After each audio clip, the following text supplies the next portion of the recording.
नमस्कार। कहानी गोल्ड में आज सुनिए हिंदी की वरिष्ठ लेखिका सुधा आदेश जी की लिखी कहानी ईर्ष्या। निशा को डॉक्टर ने जब यह बताया कि पेट में ट्यूमर है तथा ऑपरेशन कराना बेहद जरूरी है, वरना वह कैंसर भी बन सकता है, तो पति आयुष के साथ वह भी काफी घबरा गई थी। सारी चिंता बच्चों को लेकर थी। वरुण और प्रज्ञा काफी छोटे थे। उसकी इस बीमारी का लंबे समय तक चलने वाला इलाज तो उसके पूरे घर को अस्त व्यस्त कर देगा, सोच सोच कर परेशान हो उठी थी। सच पूछिए तो जब यह महसूस होता है कि हम अपाहिज होने जा रहे हैं या हमें दूसरों की दया पर जीना है, तो मन बहुत ही कुंठित हो उठता है।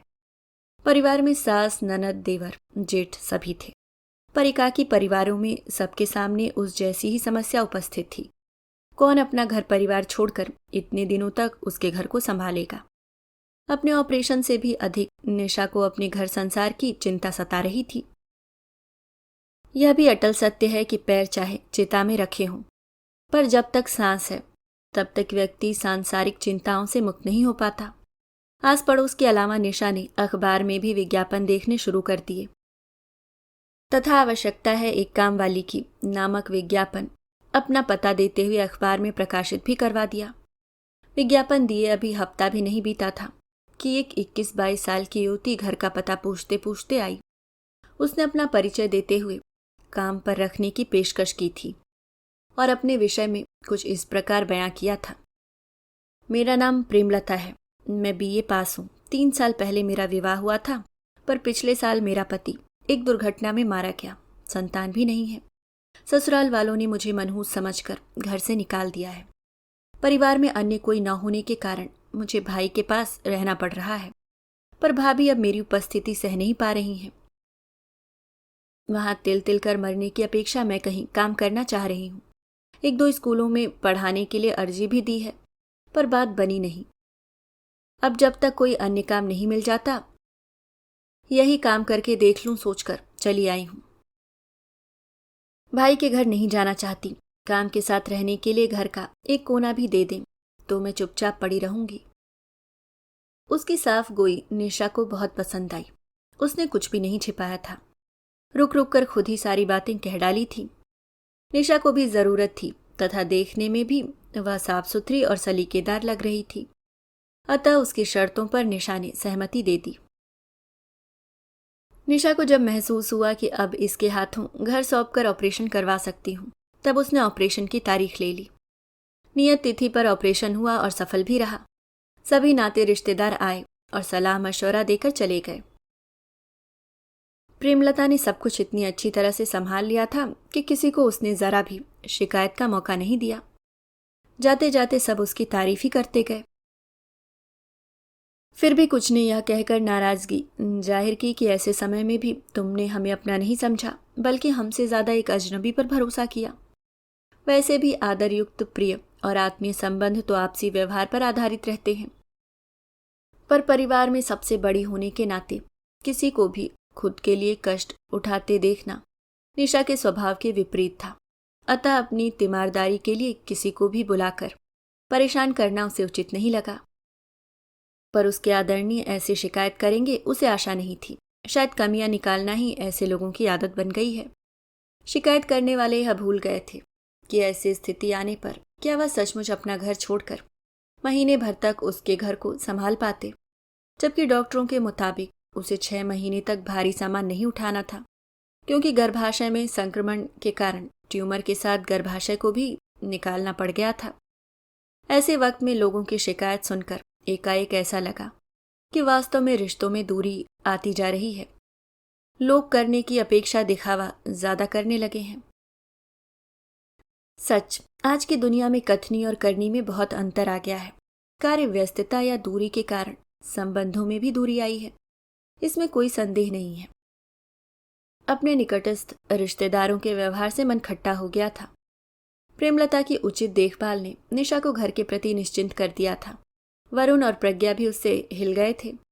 शाम को उसको पार्क में घुमाने के साथ उनका होमवर्क भी वह पूरा करा दिया करती थी। जाने क्यों निशा प्रेमलता के प्रति बेहद अपनत्व महसूस करने लगी थी। आयुष के ऑफिस जाने के बाद वह साये की तरह उसके आगे पीछे घूमती रहती, उसकी हर आवश्यकता का ख्याल रखती। एक दिन बातों बातों में प्रेमलता बोली, दीदी आपके पास रहकर लगता ही नहीं है कि मैं आपके यहाँ नौकरी कर रही हूँ। सास और भाई के घर में मैं इससे ज्यादा काम करती थी, पर फिर भी उन्हें मैं बोझ ही लगती थी। दीदी वे मेरा दर्द क्यों नहीं समझ पाए? आखिर पति के मरने के बाद मैं जाती तो जाती कहाँ? सास तो मुझे हर वक्त इस तरह कोसती रहती थी मानो उसके बेटे की मौत का कारण मैं ही हूँ। दुख तो इस बात का था कि एक औरत होकर भी वह औरत के दुख को क्यों नहीं समझ पाई। अपनी आप बीती सुनाते हुए प्रेमलता की आंखों में आंसू भर आए थे। रिश्तों में आती संवेदनहीनता ने प्रेमलता को तोड़कर रख दिया था। यहाँ आकर उसे सुकून मिला था, खुशी मिली थी, अतः उसकी पुरानी चंचलता लौट आई थी। शरीर भी भरा भरा हो गया था। निशा भी खुश थी। चलो, जरूरत के समय उसे अच्छी काम वाली के साथ एक सखी भी मिल गई है। बीच बीच में प्रेमलता का भाई उसकी खोज खबर लेने आ जाया करता था। बहन को अपने साथ न रख पाने का उसको बेहद दुख था, पर पत्नी के तेज स्वभाव के चलते वह मजबूर था। यहाँ बहन को सुरक्षित हाथों में पाकर वह निश्चिंत हो चला था। प्रेमलता का पति बैंक में नौकर था। उसके फंड पर अपना हक जमाने के लिए ससुराल के लोग उसे घर से बेदखल कर उस पैसे पर अपना हक जमाना चाहते थे। प्रेमलता का भाई उसे उसका हक दिलाने की कोशिश कर रहा था। भाई का अपनी बहन से लगाव देखकर लगता था कि रिश्ते टूट अवश्य रहे हैं, पर अभी भी कुछ रिश्तों में कशिश बाकी है, वरना वह बहन के लिए दफ्तरों के चक्कर नहीं काटता। प्रेमलता को इतनी ही खुशी थी कि भाभी नहीं तो कम से कम उसका अपना भाई तो उसके दुख को समझता है। कोई तो है जिसके कारण वह जीवन की ओर मुड़ पाई है, वरना पति की मौत के बाद उसके जीवन में कुछ नहीं बचा था। और यहाँ तक कि ससुराल वालों की प्रताड़ना से बुरी तरह टूट चुकी प्रेमलता आत्महत्या करने के बारे में भी सोचने लगी थी। उसका दुख सुनकर मन भर आता था। सच, आज भी हमारा समाज विधवा के दुख को नहीं समझ पाया है। जिस पति के जाने से औरत का साज श्रृंगार ही छिन गया हो, भला उसकी मौत के लिए औरत को दोषी ठहराना मानसिक दिवालियेपन का द्योतक नहीं तो और क्या है। सबसे ज्यादा दुख तो उसे तब होता था जब स्त्री को ही स्त्री पर अत्याचार करते देखती। एक दिन रात में निशा की आंख खुली। बगल में आयुष को न पाकर कमरे से बाहर आई तो प्रेमलता का फुसफुसाता स्वर सुनाई पड़ा, नहीं साहब, मैं दीदी का विश्वास नहीं तोड़ सकती। सुनकर निशा की सांस रुक गई। समझ गई कि आयुष की क्या मांग होगी। वे तृष्णा से भर उठी थी निशा। मन हुआ मर्द की बेवफाई पर चीखे चिल्लाए, पर मुंह से आवाज नहीं निकल पाई। लगा चक्कर आ जाएगा। उसने वहीं बैठना चाहा तो पास में रखा स्टूल गिर गया। आवाज सुनकर आयुष आ गए। उसे नीचे बैठा देख बोले, तुम यहाँ कैसे? अगर कुछ जरूरत थी तो मुझसे कहा होता। निशब्द उसे बैठा देखकर आयुष को लगा कि शायद निशा पानी पीने उठी होगी और चक्कर आने पर बैठ गई होगी। वह भी ऐसे आदमी से उस समय क्या तर्क वितर्क करती जिसने उसके सारे वजूद को मिटाते हुए अपनी शारीरिक भूख मिटाने के लिए दूसरी औरत से सौदा करना चाहा। दूसरे दिन आयुष तो सहज थे, पर प्रेमलता असहज लगी। बच्चों और आयुष के जाने के बाद वह निशा के पास आकर बैठ गई। जहां और दिन उसके पास बातों का अंबार रहता था, आज शांत और खामोश थी। न ही आज उसने टीवी खोलने की फरमाइश की और न ही खाने की। क्या बात है, सब ठीक तो है ना? उसका हृदय टटोलते हुए निशा ने पूछा। दीदी, कल बहुत डर लगा। अगर आपको बुरा न लगे तो कल से मैं वरुण और प्रज्ञा के पास सो जाया करूं। आंखों में आंसू भरकर उसने पूछा था। ठीक है। निशा के यह कहने पर उसके चेहरे पर संतोष झलक आया था। निशा जानती थी कि वह किससे डरी है। आखिर एक औरत के मन की बातों को दूसरी औरत नहीं समझेगी तो और कौन समझेगा? शायद वह सच्चाई बताकर उसके मन में आयुष के लिए घृणा या अविश्वास पैदा नहीं करना चाहती थी, इसलिए कुछ कहा तो नहीं, पर अपने लिए सुरक्षित स्थान अवश्य मांग लिया था। आयुष के व्यवहार ने यह साबित कर दिया था कि पुरुष के लिए तो हर स्त्री सिर्फ देह ही है। उसे अपनी शारीरिक भूख मिटाने के लिए सिर्फ देह ही चाहिए। इससे कोई मतलब नहीं कि वह देह किसकी है। अब निशा को खुद ही प्रेमलता से डर लगने लगा था। कहीं आयुष की हवस और प्रेमलता की देह उसका घर संसार न उजाड़ दे। प्रेमलता कब तक आयुष के आग्रह को ठुकरा पाएगी? उसे अपनी बेबसी पर पहले कभी भी उतना क्रोध नहीं आया जितना आज आ रहा था। प्रेमलता भी तो कम बेबस नहीं थी। वह चाहती तो कल ही समर्पण कर देती, पर उसने ऐसा नहीं किया और आज उसने अपनी निर्दोषता साबित करने के लिए अपने लिए सुरक्षित ठिकाने की मांग की। प्रश्न अनेक थे, पर निशा को कोई समाधान नजर नहीं आ रहा था। दोष दे भी तो किसे, आयुष को या प्रेमलता की देह को? मन में ऊहापोह था। सोच रही थी कि यह तो समस्या का अस्थायी समाधान है।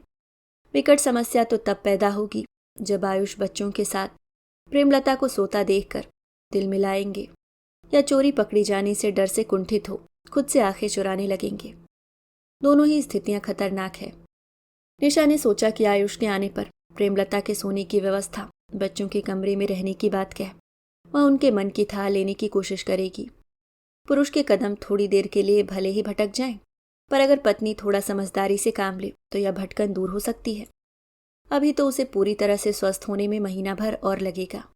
उसे अभी भी प्रेमलता की जरूरत है, पर कल की घटना ने उसे विचलित कर दिया था। आयुष आए तो मौका देखकर निशा ने खुद ही प्रेमलता के सोने की व्यवस्था बच्चों के कमरे में करने की बात की तो पहले तो वह चौंके, फिर सहज स्वर में बोले, ठीक ही किया। कल शायद वह डर गई थी। उसके चीखने की आवाज सुनकर मैं उसके पास गया। उसे शांत करवा ही रहा था कि स्टूल गिर जाने की आवाज सुनी। आकर देखा तो पाया कि तुम चक्कर खाकर गिर पड़ी हो। आयुष के चेहरे पर तनिक भी क्षोभ या ग्लानि नहीं थी। तो क्या प्रेमलता सचमुच डर गई थी, या जो उसने सुना वह गलत था? अगर उसने जो सुना वह गलत था तो प्रेमलता की चीख उसे क्यों नहीं सुनाई पड़ी? खैर, जो भी हो, जिस तरह से आयुष ने सफाई दी थी उससे हो सकता है कि वह खुद भी शर्मिंदा हो। प्रेमलता अब यथासंभव आयुष के सामने पड़ने से बचने लगी थी। अब निशा स्वयं आयुष के खाने पीने नाश्ते का ख्याल रखने की कोशिश करती। अभी महीना भर ही बीता होगा कि प्रेमलता का भाई आया और एक लिफाफा उसको पकड़ाते हुए बोला, तूने जहां नौकरी के लिए आवेदन किया था वहां से इंटरव्यू के लिए कॉल लेटर आया है। जाकर साक्षात्कार दे आना, पर आजकल बिना सिफारिश के कुछ नहीं हो पाता। नौकरी मिल जाए तो अच्छा ही है, कम से कम तुझे किसी का मुंह तो नहीं देखना पड़ेगा। एक प्राइमरी स्कूल में शिक्षिका के पद के लिए इंटरव्यू कॉल थी। निशा ने जब कॉल लेटर पढ़ा तो याद आया कि इसी ग्रुप के एक स्कूल में उसकी मित्र शोभना की भाभी प्रधानाचार्य हैं। निशा ने उनसे बात की, नौकरी मिल गई। अगले सत्र से उसे काम करना था। 1.5 महीना और बाकी था। प्रेमलता की निशा को ऐसी आदत पड़ गई थी कि उसके बिना वह कैसे सब कुछ कर पाएगी, यह सोच सोच कर वह परेशान होने लगी थी। इस अजनबी लड़की ने उसके दुख और परेशानी के छड़ों में साथ दिया है। उसकी जगह अगर कोई और होता तो भावावेश में उसका घर संसार ही बिखरा देता, खासकर तब जब गृहस्वामी विशेष रुचि लेता प्रतीत हो। पर उसने ऐसा न करके न केवल अपने अच्छे चरित्र की झलक दिखाई थी, बल्कि उसकी गृहस्थी को टूटने बिखरने से बचा लिया था। स्कूल का सेशन शुरू हो गया था। घर न मिल पाने के कारण प्रेमलता उसके घर से ही आना जाना कर रही थी। स्कूल जाने से पहले वह नाश्ता और खाना बनाकर जाती थी तथा शाम का खाना भी वह वहीं आकर बनाती। लगता ही नहीं था कि वह इस परिवार की सदस्य नहीं है। अब प्रेमलता को जाना ही है, सोचकर निशा भी धीरे धीरे घर का काम करने की कोशिश करने लगी थी। दीदी, स्कूल के पास ही घर मिल गया है, अगर आप इजाजत दें तो मैं वहां रहने के लिए चली जाऊं। एक दिन प्रेमलता स्कूल से आकर बोली, ठीक है, जैसा तुम उचित समझो। अब तो मैं काफी ठीक हो गई हूं, धीरे धीरे सब करने लगूंगी। वरुण को पता चला तो वह बहुत उदास होकर बोला, आंटी आप यहीं रह जाओ ना, आप गणित पढ़ाती थी तो बहुत अच्छा लगता था। दीदी, आप चली जाओगी तो मुझे आलू के पराठे कौन बनाकर खिलाएगा? आप जैसे पराठे तो मामा भी नहीं बना पाती, प्रज्ञा ने आग्रह करते हुए कहा। कोई बात नहीं बेबी, मैं दूर थोड़े ही जा रही हूँ, हर इतवार को भी मिलने आऊंगी, तब आपको आपका मनपसंद आलू का पराठा बनाकर खिला दिया करूंगी। प्रेमलता ने प्यार से प्रज्ञा को गोदी में उठाते हुए कहा। निशा ने भी प्रेमलता को सदा नौकरानी से ज्यादा मित्र समझा था, पर वरुण और प्रज्ञा का उससे इतना भावनात्मक लगाव उसके अहम को हिला गया। अचानक उसे लगा कि इस लड़की ने कुछ ही दिनों में उससे उसकी जगह छीन ली है। वह जगह जो उसने 10 वर्षों में बनाई थी, इसने केवल 5 महीनों में ही बना ली। बच्चे भी अब उसके बजाय प्रेमलता से ही अपनी फरमाइशें करते और वह भी हंसते हंसते उनकी हर फरमाइश पूरी करती, चाहे वह खाना हो, पढ़ना हो या बाहर पार्क में उसके साथ घूमने जाना। क्या प्रेमलता घर छोड़कर जा रही है? शाम को चाय पीते पीते आयुष ने पूछा था। हाँ, कोई परेशानी? निशा ने एक तीखी नज़र से उन्हें देखा। मुझे क्या परेशानी होगी, बस ऐसे ही पूछ लिया था। कुछ दिन और रुक जाती तो तुम्हें थोड़ा आराम मिल जाता। निशा की तीखी नज़र से अपनी आंखें चुराते हुए आयुष ने जल्दी जल्दी कहा। पहले तो निशा सोच रही थी कि प्रेमलता से कुछ दिन और रुकने का आग्रह वह करेगी, पर आयुष और बच्चों की सोच ने उसे कुंठित कर दिया। अब उसे वह एक पल भी नहीं रोकेगी। कल जाती हो तो आज ही चली जाए। जिसकी वजह से उसकी अपनी गृहस्थी पराई हो चली है, भला उसे अपने घर में वह क्यों शरण दे। ईर्ष्या रूपी अजगर ने उसे बुरी तरह जकड़ लिया था। जब वह उससे विदा मांगने आई तब कोई उपहार देना तो दूर, उससे इतना भी नहीं कहा गया कि छुट्टी के दिन चली आया करना, जबकि बच्चों को रोता देख प्रेमलता खुद ही कह रही थी, रो मत, मैं कहीं दूर थोड़े ही जा रही हूं, जब मौका मिलेगा तब मिलने आ जाया करूंगी। जहां कुछ समय पहले तक निशा स्वयं आपसी रिश्तों में आती संवेदनहीनता के लिए दूसरों को दोषी ठहरा रही थी, आज वह स्वयं ईर्ष्या के कारण उसी जमात में शामिल हो गई थी। उसके तन मन में ऐसी धुंध भर गई थी कि वह सही गलत की पहचान भी नहीं कर पा रही थी। तभी तो उसकी आवश्यकता के समय साथ देने वाली लड़की के अपार प्रेम के बावजूद उसके प्रेम का प्रतिदान देने में कंजूसी कर गई। अभी आप सुन रहे थे सुधा आदेश जी की लिखी कहानी ईर्ष्या।